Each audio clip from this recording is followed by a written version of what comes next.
It's the Locked On Flyers podcast for Thursday, May 11th. Your daily dose of Flyers news, analysis, and high quality content that is ready to kick off our official draft coverage. Russ, So ready. I've been months. I've been ready. it is your time to shine, and we are going to do that all on today's show. Your Locked On Flyers, your daily podcast on the Philadelphia Flyers. Part of the Locked On Podcast Network. Your team every day.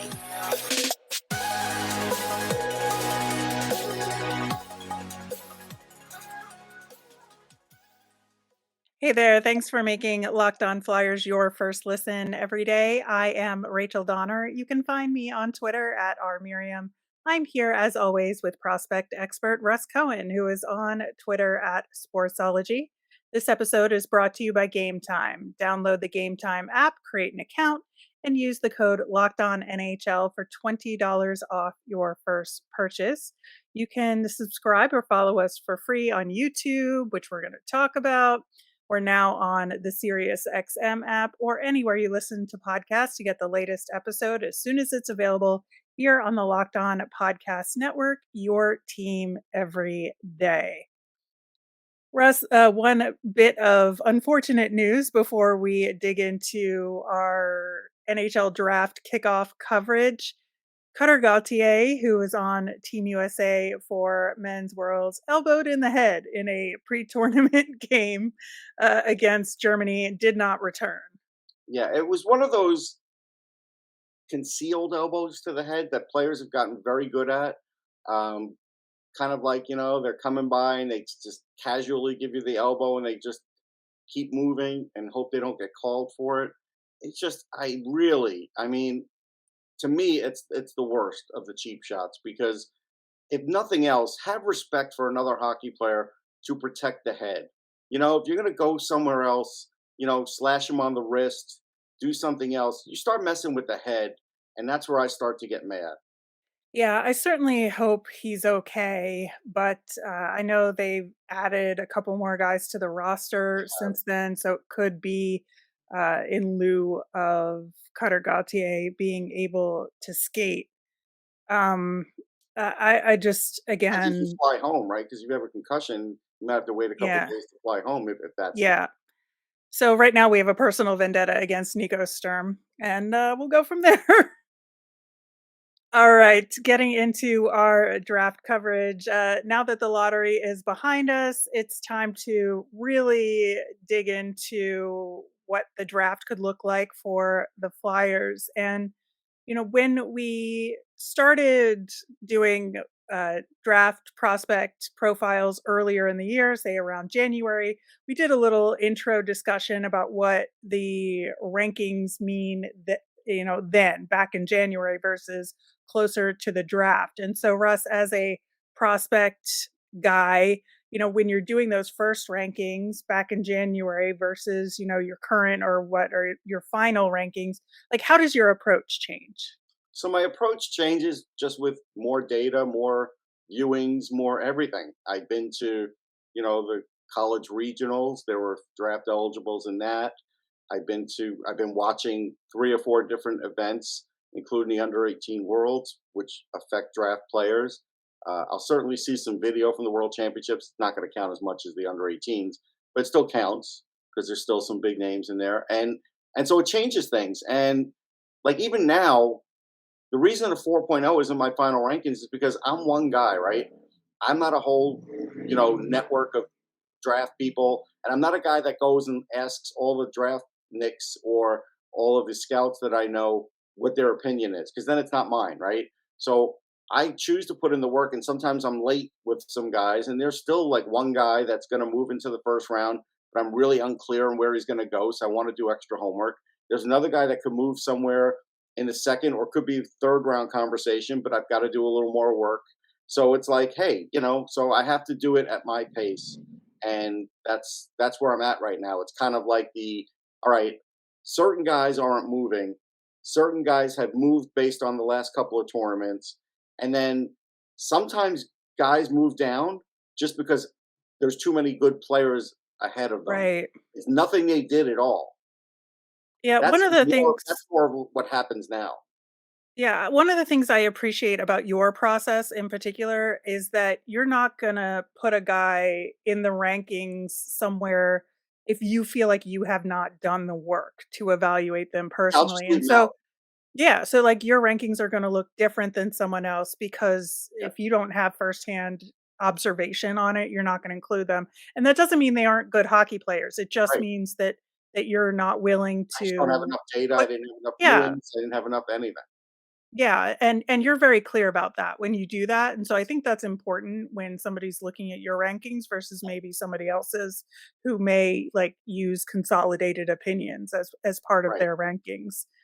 I think the other thing that's important to distinguish is rankings versus a mock draft, right? In that, It's I always a think big that thing. yeah, so how you rank somebody in terms of what you're thinking overall of the players in general and what you think the Flyers should how the Flyers should rank them could be different.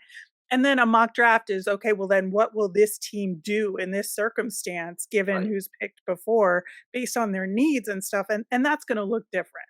It does. Like me, the rankings is me. So that's how Russ Cohen's thinking.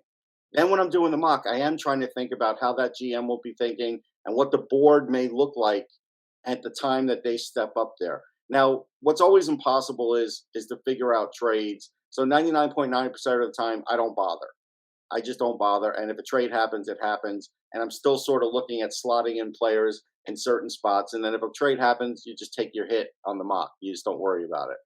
And so, but the reason I don't put out a mock like right after the lottery is pretty simple. And that's because there's still too many teams to be determined where they're picking. And so when it's down to the last two, I don't mind doing the mock then because I don't think it's as big of a deal. But when you have this many, no, I'm still going to wait. Yeah, I think that's a smart approach as well. And I understand maybe like mock drafting the top 10 or something because Sure. those are locked in place. But going beyond that just seems like a little jumping the gun a little Yeah. bit. A little bit. And so I don't want to be in that position. I've already, I do one mock a year for full press. That's kind of like our deal. I don't even do it for my own website anymore. I really like rankings better because I feel like it holds up much better over time. Because I rather, even a fan in me would rather look at someone's rankings 5 years from now if they're still somewhere on air and say, okay, it's interesting to see how that person was thinking, what maybe people were thinking back then, as opposed to a mock where you're kind of guessing what another team's going to do. And if two picks in completely go off the board, your first eight picks could be screwed up.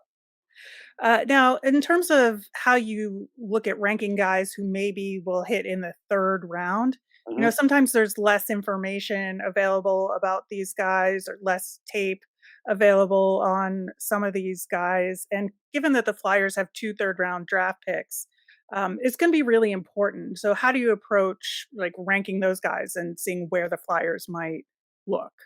Right. So this is something that I've had help with over the years because I've really been at this a long time. Like my website's over 20 years old, sportsology.com, but I've probably been at, the mock draft game maybe 13, 14, 15 years, right in that range. So it could be a little longer. I have a bad sense of time sometimes. So it's a long time. And what I look for at this point in the draft is okay, so my first third round pick on the Flyers, I step up there. I'm trying to find guys now that I could find one or two really good things about. I'm now more willing to accept deficiencies, and I'm just looking for the guy who has the most two things that I like, and whether that's scoring and puck handling, or that's defense and physicality, or that's something in the goaltending ranks, and whoever that might be. And that's where you go best player available sometimes because you're looking and you might get to the point in the third round at that second third round pick where you're like, most of the guys we have here, honestly, are really good at one thing and then have two or three other questions. And then at that point, you start trying to eliminate the questions. Well, we could fix the skating. We probably could fix that. I don't think we could fix that. And that's when you start coming, crossing guys off saying, all right, maybe we do this player in the seventh, but nowhere else. And, every draft board has D&D guys too. Like they just won't draft them no matter what. And that could be a guy who another team takes in the first round, and that could be a guy who another team takes in the third round. And that's again goes from organization to organization. Sometimes, when we have elite prospects, every once in a while there's a prospect that comes along for whatever reason, maybe like the Logan Mayu type or whatever, that we just are like, do not draft, we're not going to rank, and that's it. And so sometimes that comes up too. Well, there's a lot that goes into all of this, and we are knee deep in that coverage, and we have been. And once again, like last year, we have a handy dandy spreadsheet for y'all out there. If you're interested in a particular prospect that we've already covered or will cover over the next few weeks, there's a spreadsheet, and we'll put a link to it in the show notes. You can find information on all the top prospects, what show date we profiled them on, and any other shows that we've talked about the draft overall. And looking forward to adding more names to that list. We're looking forward to adding your name to the list of people subscribed to our show on YouTube if you aren't already. If you're subscribed to our YouTube channel, we're going to put a post up there when we hit those milestones. If you reply to that milestone post, we'll enter you in a random drawing for some cool giveaways. We have some flyers, autographed items in the mix as well. So stay tuned for that. In the meantime, up next, we're going to dig into draft prospect Eduard Chalet and what he has to offer. Today's episode is brought to you by Gametime. Buying tickets to your favorite events should not be stressful. Gametime is the fast and easy way to buy tickets for all the sports, music, and comedy and theater near you. They've got killer deals on last minute tickets and their best price guarantee, so you can stop stressing over the tickets and start getting hyped for all the fun. My favorite part of the Gametime app is that it's great for getting notified about those last minute tickets and flash deals. Plus, they give you a view from your seats, which is so important when I buy tickets. And with Gametime, their guarantee means you'll always get the best price. If you find tickets in the same section and row for less, Gametime will credit you 110% of the difference. Also, the tickets are sent directly to your phone, so you don't have to dig through your emails. It's so easy. So snag the tickets without the stress with Gametime. Download the Gametime app, create your account, and use the code LOCKEDONNHL for $20 off your first purchase. Terms apply. Again, create an account and redeem with the code LOCKEDONNHL for $20 off. Download Gametime today. Last minute tickets, lowest price guaranteed.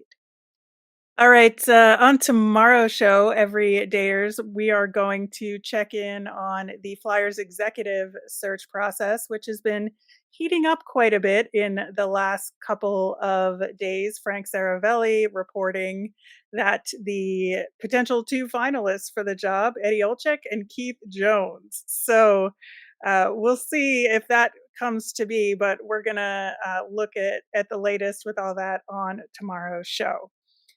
Eduard Chalet, Russ, is a Czech guy who has played on both their U18 and World Juniors squads. So we've seen a bit of him recently. At U18s, 5 games played, 4 goals, 2 assists, 20 shots on goal. Um, you know, what is your take on what he could potentially bring to the Flyers? Yeah. So first thing I looked at with Shala is he's not quite physically fully developed, right? So he's been playing against the men in the Czech Elite League and had modest numbers, and I think that'll get better over time. So let him go back another year. Don't put him in the AHL at 18 because physically I don't think he's up for the task there just yet. And you can see when he plays at his own age group, as you pointed out, with the tournaments, with the international tournaments, he's really good, really, really good. So Yeah. that tells you that he needs to at least wait a year, maybe two, to go into the AHL. But we'll say a year right now and revisit. So you look at that. He's a right wing. That's fine. I think by the time he's ready for the NHL, I think there's spots on the wing, as we know, with the Flyers, and that's so that I don't see that as being a problem position wise, where you would all of a sudden object to taking him. Uh, it's good to see him at the beginning of the year, and it's good to see him at the end of the year. I felt like at the beginning of the year, he was more of a polarizing guy, but he's got great Mhm. hands. He's a really kind of good skater, shifty skater. I feel he's a smart player. He gets into position well. I feel like he does a lot of those things. He scores goals. I feel like he does a lot of NHL things out there. And again, he's not on the greatest team, right? He's always going to have a couple of decent players, but not enough that you would say, all right, he's playing on, somebody with like the level of a Canada or US or whatever. I like his acceleration to the net. I like his stick handling. So there's things to really like there. He's got great hands, close to the best hands in the draft. Like, arguably second or third if he's not the best. So that matters too, because the hands is the one thing you can never teach. And if you see a guy has quick hands, that's like first thing off on the checklist. Like, okay, that's something that's special. Yeah, and, I looked at a lot of highlights of his, outside of the U18s, which was really the only time I'd gotten to see him, Hmm. in a live game. Um, and you're right about the hands. Like, you see some of the moves he makes, it's absolutely extraordinary, and it's the vision too. Yeah. It's really the hockey IQ that if you're looking at plays where he's away from the puck, he knows exactly where to be on the ice. He gets the flow, Hmm. and when he's like a leading forward versus a trailing forward, you know exactly what's going on with him in his brain, and he somehow gets himself positioned in front of the defenseman. That if you like look away for a second, all of a sudden he's like right there, exactly where Yeah, he and that's needs where to that be, and he gets the acceleration puck. comes in. Yeah, he's Yeah. got that extra gear where all of a sudden he's got that drive, man. He wants to get into scoring position. That's his goal. Exactly, and then, his shot is, really tremendous. Like, It is. it's that snapshot where he gets it off so quickly Hmm. that, like, you can't respond to it. It's hard to like. I mean, he's a guy that can pick it high. I'm looking at Instat and some of the numbers. So, like his last 75 games, he's had 22 goals. Like he is a goal scorer. That's what he is. He can set up plays, like you said, with vision and otherwise. But you're looking at him to be a goal scorer. His penalties are low at 12 minutes. His penalty time against is 49 minutes. He does get penalties drawn for those reasons that you say, because all of a sudden he's behind the defense, he's going to the net, they're going to drag him down, right? So that's a positive. Guys who could draw penalties are always a big thing, especially when you have a good power play, unlike the Flyers. But anyhow, he averages over 14 minutes a game, power play time around 147, shorthanded time just at the end because he's a threat. Uh, Shots on goal 55%, and puck battles 41%. I think that goes up when he gets a little stronger. He's not going to be like a physical presence, but he is a guy that in the offensive zone is going to fight for the puck in the corner. So those are big things, and Yeah. and I he's a guy. Like, look, you have to talk about him. He's one of those seven guys you have to talk about if he's there at the seventh pick. You have to at least have the conversation. Yeah, and I don't know that he's gonna be on the top of anybody's list in that circumstance, but he certainly should be. I think you're right that, he has, some of the things that the Flyers have been looking for. Now, supposedly, we've already solved some of the problems with Tyson Forster and Cutter Gauthier, but you it could never hurt to have more of the skill, right? That in there, but it's having the smarts and being flexible with what you can do with a kid, and having sort of a longer development path than maybe one of the other guys that are going to be there right away. So when you're doing a rebuild, it's like, okay, we have this piece, and then next year we're going to add this piece, and then the next year we're going to add this piece. He's the kind of guy that would fit into a plan. Right. I mean, no offense to Forster, but he has a much higher stick handling level. Like, how Forster Chalet does. Chalet does. Yeah, much higher. And it's really at the level of Frost, and it may be better than Frost. So, I mean, the Flyers don't have a lot of guys like that you would say in the old days could stick handle out of a phone booth, or could Yeah. really, get to the net on their own. And, while it's unfortunate that they don't have those players, he could be one of those guys where all of a sudden, yeah, he creates the offense for you even when things don't look good out there on the ice. So that's what you have to look at. Even on elite prospects as a consolidated ranking, he's 9. So and that's just for the, if you go to elite prospects, you could see like the outlets that are ranked there, and he's 9th for that. So it's right in the range where you have the conversation. Because would I think if they picked him at 7th, it's a reach? No. I know the average fan is not going to be happy because they haven't seen a lot of his playing. So I get that, and I get that they may not even be happy that we're having this conversation. But again, you have to project, and we're projecting with this guy, and he's already got some height, he's already got a pro shot, he's already got good skating. There's things he needs to work on, defense and otherwise. Right. 6'1", around 170, so you want him to maybe be around 180. All those things are working for you, and like you said, working in concert with some of the other prospects that might be up around the same time. Again, is he going to be the top line right winger? Maybe not. Maybe it's still going to be Forster, but he might be your second line one, and only because it's Forster up there, and maybe he's going to be a 30-goal scorer. Like, that's the Right. only reason. On other teams, he might be a top liner. So he has that ability. So that's where, again, and especially if you lose a Travis Konechny over the time that it takes a Shallow to make it to the NHL, that's how you replenish. Exactly. All right. Well, we're going to talk about the Flyers' approach to that first round pick and where Edward Shala might fit into that conversation in terms of prioritization. We're going to do all that coming up next. All right, Russ. So Edward Shala, really good option for the Flyers there, should be in the conversation.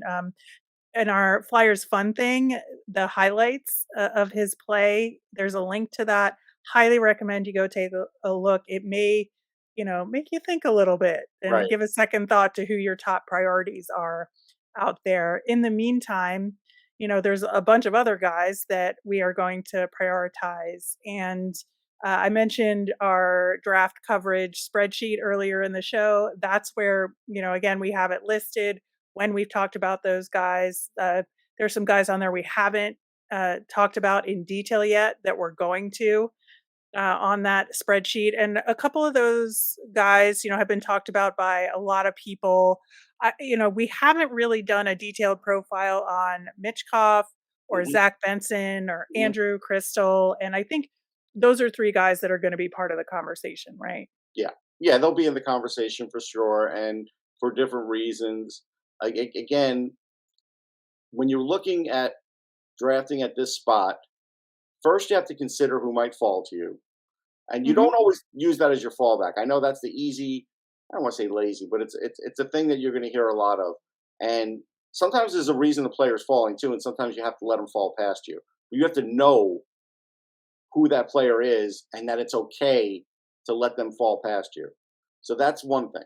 So you have to, again, like I've said before, you got to have like 3 players that you're ready to take right when the draft starts. And then if all those 3 guys are taken, then you got to huddle up and you got to start looking at what the board is and start having the conversations quickly, because 2 picks before you're ready, you better make that decision. You don't want that decision to come down to that last, whatever they give you. Is it 5 minutes, 2 minutes? I forget. Might be 5 minutes. So I think for first rounders, it might be 5 minutes. Then I think it's 2 minutes after that, right? So it goes quick. I watched it. I've been on the draft floor. Like last year, I watched when Shane Wright was dropping and the Devils had to make a quick decision. And I was watching Seattle and spoke to some Seattle people after to get the feeling of what the table was like and what I was watching. And so for me, it's fascinating. I like that stuff. So Flyers have to be with it together and ready. And they need a lot. That's the good news here. So you don't have to pick and say, well, we're only drafting a center. Because that really, while you may need a center organizationally, that really shouldn't be the overriding factor here for this draft. No, this is best available. This is pure best available on your list. Yeah. And I agree with that. Now, as far as how a player ranks, if you feel the center out there, whoever that might be, let's just use Oliver Moore as an example. If you feel like, hey, our board has him ranked the same as Shala, then go take the center. I get it. That makes sense. But if Shala's ranked ahead of him, then you take the better player. Like that's the way you have to do it. Don't draft for need here. Yeah, absolutely. And, I think there's definitely some other guys as well that will either, revisit, who we've talked about already or some other guys. But I do think that, in terms of who's on the Flyers radar, I do think that they are going to focus on an American or a Canadian over a European It just in seems that this way. case. Looking at history, it's just I I think that's a bit of a worry because then Shala might get pushed aside, and even a Mitchkov might get pushed aside if he were to fall that far. So it's a little bit of a concern based on the history. Doesn't mean they won't break the history this year, but right now they're going to have to show me that they're going to think about it differently. You can't, again, something I've seen out there that I'll just address real quick. Don't draft for John Tortorella. You don't even know if John Tortorella will be there when this pick makes it to the NHL. Like one year, as an example, the Rangers drafted for toughness, and I killed them for it because I was like, how do you know you're going to need toughness in 4 to 5 years? How do you know what the league's going to be like? And honestly, that player, the toughness didn't matter down the road. It was a bad fit. And so, same as this, don't draft a Torts player because you don't know if Torts is going to be there in 3 or 4 years. Yeah, I think that's extremely important. And, I think that his coaching style isn't something to focus on with No, these should with not these even be a player. consideration. No, and the good thing is I do feel like, at least from the scouting side of things, like, that's not something they would consider in terms of this group, but I Unless do. there's a caveat here, and we've seen the Flyers do this. We don't know if they're going to go after somebody that they feel like has a quicker path to the NHL. Then they might keep John in mind. They're not going to ask John, "What do you think of this prospect?" Because John's going to be like, "Listen, that's your job. I'm not worried about these guys. I don't even know them. When when we're there in camp, I'll worry about it." So but if they think they're taking a player that's only 2 years away from the NHL, then they might take him into consideration. I just think that's a slippery slope. Yeah, I think so too. It's a little nerve-wracking, gotta Mhm. say, Listen, but, jobs like when I do this, my job does not depend on it. I come back every year, and it doesn't matter if I pick the wrong guys. Doesn't matter if I'm a little bit off on my rankings. Even over 5 year period doesn't matter. It matters if you're a scout, and at some point it yep. catches up with you. So these guys are doing it for their jobs. Like it's a big difference. Yeah, it really is. But I'm looking forward to talking about a lot more of these guys, revisiting some of the ones we talked about earlier in the season, as far as that seventh overall pick. And then the third round guys, I think, are extremely fascinating because hitting on a third rounder is some of the most satisfying things you Oh can yeah, do in hockey. And there's some good ones out there. And there's been some good ones for the Flyers, sure. honestly, over the years. So I'm excited to get into that as well. In the meantime, if there's any draft prospect that you out there listening or watching are interested in us talking about, let us know. You can do so via the usual means. You can tweet us at Locked On Flyers. You can email us at lockedonflyers@gmail or comment over on YouTube for that. And with YouTube, a reminder, our giveaway that we are doing for our draft coverage. Once we hit those milestone subscription marks, we're going to give away some cool Flyers stuff. Awesome.